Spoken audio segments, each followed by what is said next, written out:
E aí, pessoal? Eu me chamo Vitor Coutinho e, junto com meu colega Petkovic, a gente vai apresentar nosso trabalho sobre antecipação da gravidade de dengue utilizando a aprendizagem de máquina. Então, para começar a falar um pouco do problema, a gente sabe que a dengue é uma das arboviroses mais críticas do Brasil e que, sazonalmente, ela tem o poder de sobrecarregar o sistema de saúde pública.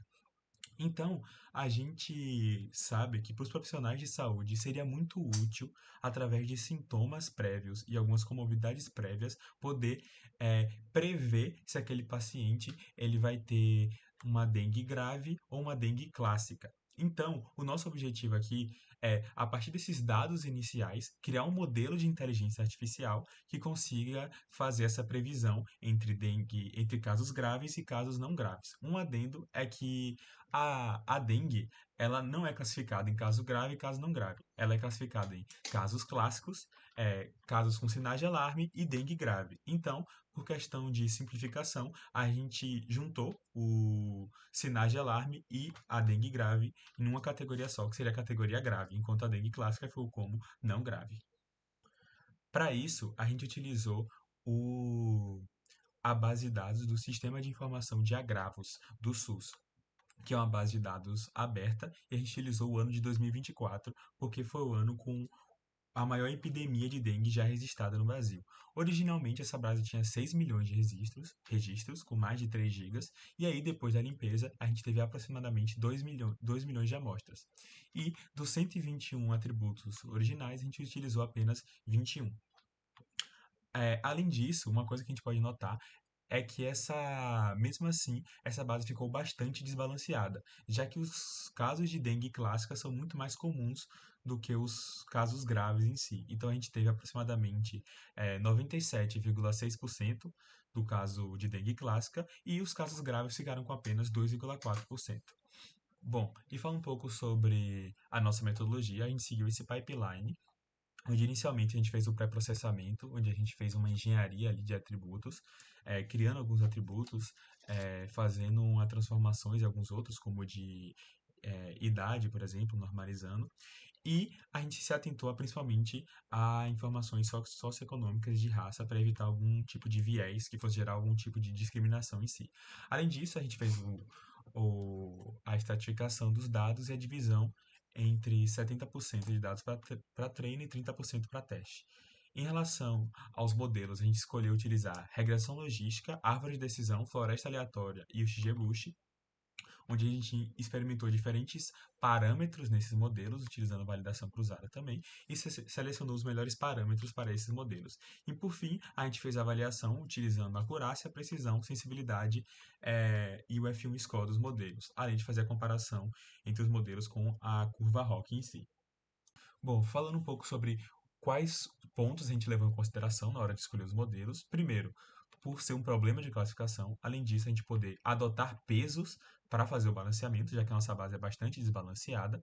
Além disso, teve a questão da limitação do hardware também, e principalmente a explicabilidade. Por exemplo, na regressão logística, é, os pesos eles indicariam a influência positiva ou negativa de cada variável. E envolvendo as árvores de decisão, por exemplo, a árvore ela gera um fluxograma que seria muito útil na hora da triagem em si.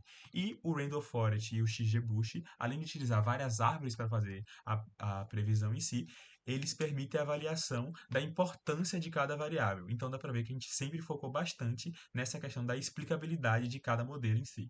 Falando um pouco mais sobre parâmetros em comum que a gente utilizou em todos esses modelos, a gente usou o Randomizer Search CV para fazer uma busca de melhores parâmetros em si, onde a gente definiu algumas quantidades fixas de combinação e fez uma escolha aleatória de combinações para buscar os melhores parâmetros. Também a gente utilizou a validação cruzada e a gente priorizou a sensibilidade. Por quê? Porque a gente não queria deixar passar nenhum caso mais grave de dengue. A gente utilizou o random state também igual a 15 para reprodutibilidade e a gente deu peso às classes em si. Inicialmente o ideal seria é, 1 para 41, mas a gente testou 1 para 13, 1 para 26 e 1 para 40 em si. Fala um pouco sobre os parâmetros específicos da regressão logística agora. A gente utilizou o solver liblinear. Por quê? Porque o solver padrão não permite utilizar a penalidade L1, e a gente, no caso, experimentou a penalidade L1 e L2. Além disso, a gente fez o algoritmo rodar 1000 interações, 100 vezes mais do que o padrão, para aumentar a chance de aprendizado devido ao grande volume de dados em si. E, além disso, no espaço de busca, a gente utilizou, no caso, a penalidade L1 e L2, como eu tinha falado antes, e utilizou um C de 0,01, 0,05, 0,1 ou 0,5. Que basicamente, no C, se ele for muito baixo, ele leva um subajuste, o modelo fica mais engessado, e se o C for muito alto, ele leva um sobreajuste, o modelo fica maleável demais nesse sentido. Em relação aos parâmetros mais específicos da árvore de decisão, no espaço de busca, a gente utilizou dois critérios para fazer o corte, o Gini e a entropia, e além disso a gente testou a profundidade 4, 5, 6, 7 ou 8. Por quê? Porque basicamente se ficar raso demais, ela não aproveita muito bem as informações para classificação. E se ficar muito profundo, ela torna muito mais complexo, o que impacta muito a explicabilidade. Em relação aos parâmetros específicos da floresta aleatória, a gente utilizou aqui o njobs-1, que faz o algoritmo usar todos os núcleos do processador, o que deixou mais rápido, e no espaço de busca a gente usou o 20 ou 30 árvores, a profundidade 5 ou 6 das árvores, e o critério para o corte, o Gini ou o entropia, assim como a gente utilizou na árvore de decisão.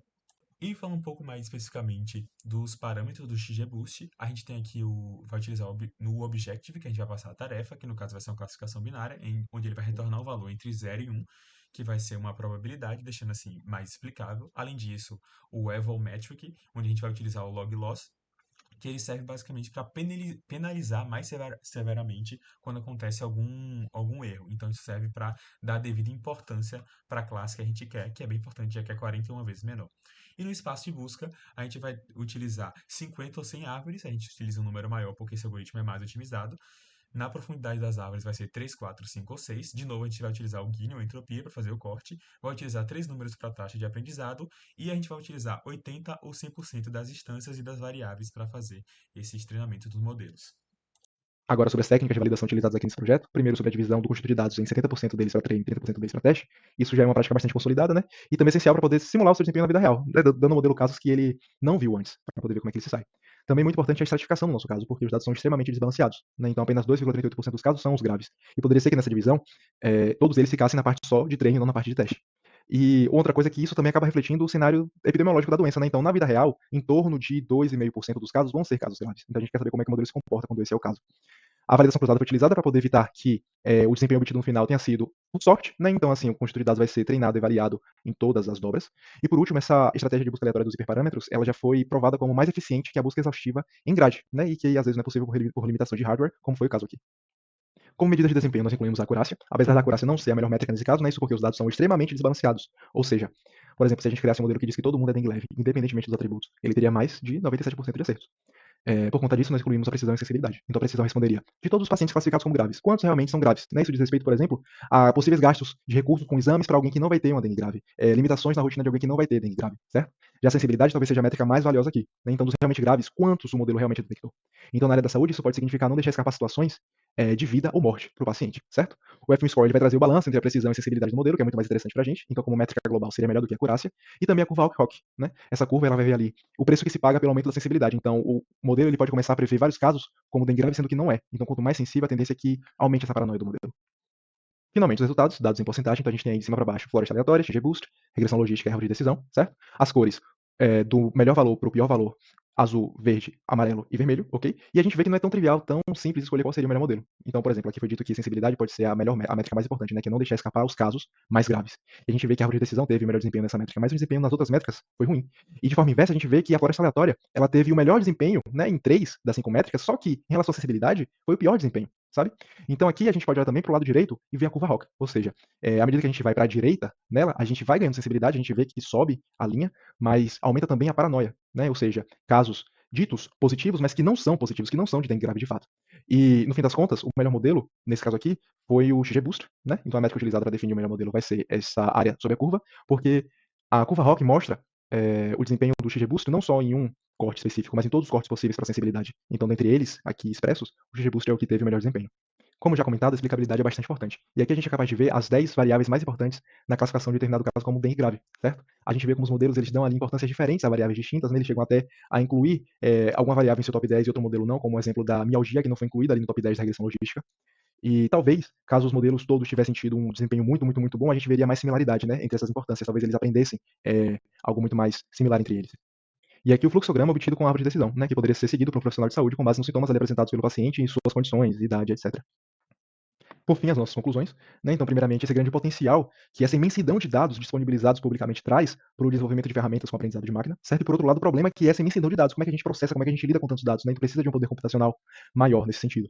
Ainda a necessidade de ter cautela com os dados que estão sendo processados, sabe? Então, aqui a gente teve, por exemplo, dados socioeconômicos, dados de raça incluídos, e caso esses dados fossem introduzidos no modelo, ele poderia acabar aprendendo vieses que reproduzem discriminações já presentes na sociedade. Então, e não é isso que a gente quer que um modelo faça, no fim das contas. A gente também traz aqui o XGBoost como o melhor desses modelos, né? Ele teve o melhor desempenho, só que esse desempenho ainda assim não foi bom o suficiente. Dito isso, nenhum dos modelos teve um desempenho bom o suficiente para ser utilizado em casos reais, certo? Mas só quem vai dizer se o modelo está ou não com desempenho bom para ser utilizado em casos reais, com base nas métricas, né, das medidas de desempenho, seria alguém da área, profissionais de saúde. Então, para o desenvolvimento dessa ideia, é preciso a colaboração com pessoas responsáveis pela tomada de decisão, pessoas que vão utilizar esse modelo no seu dia a dia, quem realmente entende quais são os riscos que podem ser aceitos ou não, certo? Então, por fim, também abrimos aí a possibilidade de treinar esses modelos com diferentes parâmetros, até mesmo utilizando outros algoritmos, para poder investigar melhor se essas limitações elas são devidas aos modelos ou então a seleção de parâmetros, ou perdão, a seleção de atributos tidos como variáveis preditivas, porque talvez esses atributos eles não sejam bons preditores, né? Então a inclusão de outros poderia resolver questões enfrentadas aqui e resultar em melhores desempenhos no futuro. Essas são as referências e muito obrigado.